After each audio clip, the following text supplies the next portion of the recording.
მაკა მოგესალმებით, მივესალმებით ჩვენს ტელემაყურებელს. ახლა ვიმყოფებით ზუგდიდში.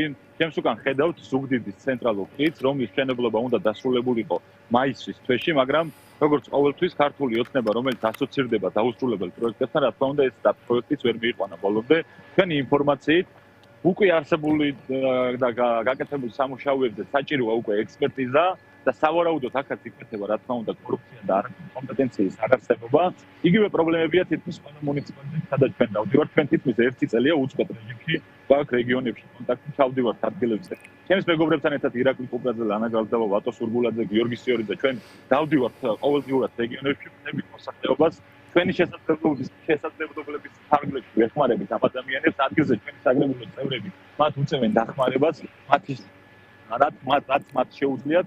ქართული ოცნება, რომელიც თავს იწონებს ერთდღეობით რაღაცა ეკონომიკური ციფრები მოყავს, რომ თითქოს საქართველოს მოსახლეობის, საქართველოს მოქალაქეები მდიდრდებიან, განსხვავებული სურათი ხდება რეგიონებში, ადამიანები არიან ყოველდღურად ისინი იბრძვიან გადარჩენისთვის.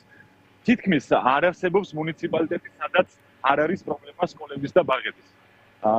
კალენჯიხის მუნიციპალიტეტში გალის საბავშვო ბაღი, რომელიც უნდა დასრულებულიყო 2024 წელს, დაუსრულებელია.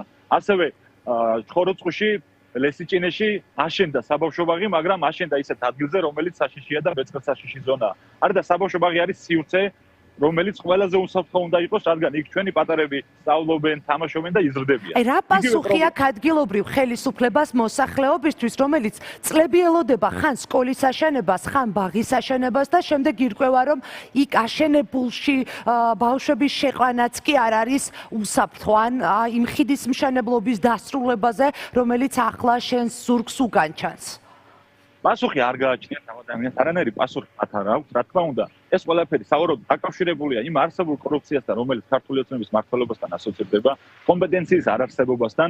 ჩვენ როდესაც ჩავდივართ რეგიონებში, რა თქმა უნდა, პასუხისთანავე ჩვენ დავყვება სუსი, რომ ადამიანები დააშინოს და ჩვენთან შეხვედრა აღარ მოუნდეთ, მაგრამ მიუხედავად ამისა, აქ ცხოვრები ადამიანები, რეგიონებში და სოფლებში ცხოვრები ადამიანები, მიუხედავად ამისა, ისინი გამოდიან და გვესაუბრებიან, გვიყვებიან საკუთარ პრობლემებზე. მათ არ აქვს არანაირი პასუხი. სასმელი წყლის პრობლემა დგას კიდევ უმნიშვნელოვანესი, რაიონებში და სოფლებში არ არსებობს სუფთა სასმელი წყალი. ადამიანებს 24 საათით არ მიეწოდებათ სასმელი წყალი.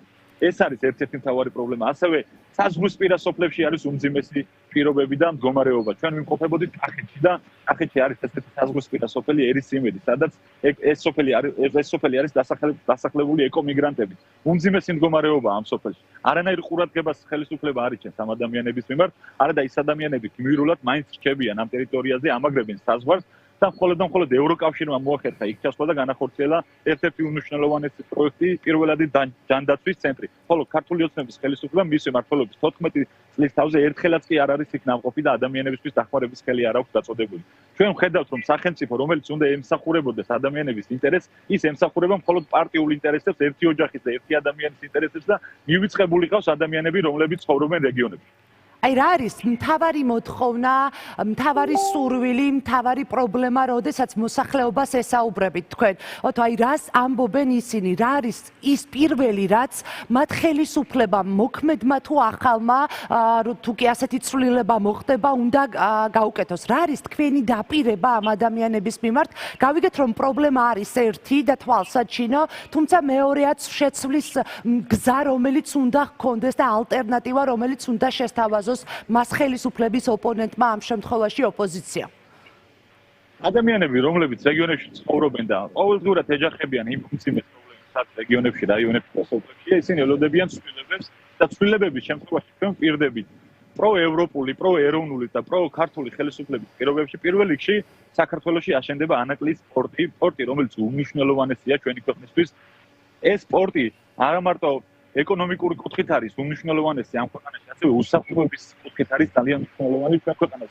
დაიცავს ეს პორტი, ასევე შექმნის 10,000-ობით სამუშაო ადგილს და ეს რეგიონი, სადაც ახლა ვიმყოფებით, იქნება ერთ-ერთი განვითარებული რეგიონი, სამეგრელოს რეგიონი საქართველოში და იქნება ერთ-ერთი პირველი მოწინავე რეგიონი, სადაც დასაქმების რაოდენობა და ციფრი იქნება ძალიან კარგი. ეს არის თუმცა გუშინ ეკონომიკის მინისტრმა თქვა, რომ უკვე სახელმწიფო თავის თავზე იღებს ამ შემთხვევაში ანაკლიის სპორტის მშენებლობას, რომელსაც წლებია ელოდება საზოგადოება ამ სპორტის მშენებლობას. ხან ინვესტორით, ხან ინვესტორის გარეშე, ყოველ შემთხვევაში ახლა ითქვა, რომ ამას გააკეთებს თავად სახელმწიფო.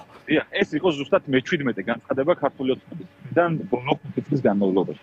ჯერ ეგრეთ წოდებული აწუხე პატიმარი ირაკლი ღარიბაშვილი კვირდებოდა, რა, აი დღეს დაიწყება მშენებლობა 2023 წელს კვირდებოდა. შემდეგ გვეუბნებოდა, რომ 2024 წელს დაიწყებოდა. შემდეგ უკვე ირაკლი ყობახიძემ ჩაანაცვლა ეს და ირაკლი ყობახიძე გვეუბნებოდა, რომ აშენდებოდა. შემდეგ მარიამ ხვრივიშვილი გვეუბნებოდა, რომ აი დღეს თუ არა ხვალ დაიწყება და ზოგჯერ იმასაც ამბობდა, რომ უკვე მიმდინარეობს აქტიური სამუშაოები სპორტის მშენებლობისგან. მე მგონი ეს სპორტი აშენებულია და ეხა ეს განცხადება რას ემსახურება ვერ გავხდები. ანუ ალბათ ანგრევენ და თავიდან უნდა ააშენონ. თუ რა ხდება, ვერ გავიგეთ. იმიტომ რომ მე-17 განცხადებაა ბოლო 5 წლის განმავლობაში, რომ სპორტი შენდება. ქართული ოცნების პირობებში ამ სპორტის მშენებლობა ვერ მოხდება, რადგან ქართული ოცნება ემსახურება ჩვენი ქვეყნის სახელმწიფო ინტერესებს და რუსეთის ინტერესებში ამ სპორტის მშენებლობა ნამდვილად არ შედგება.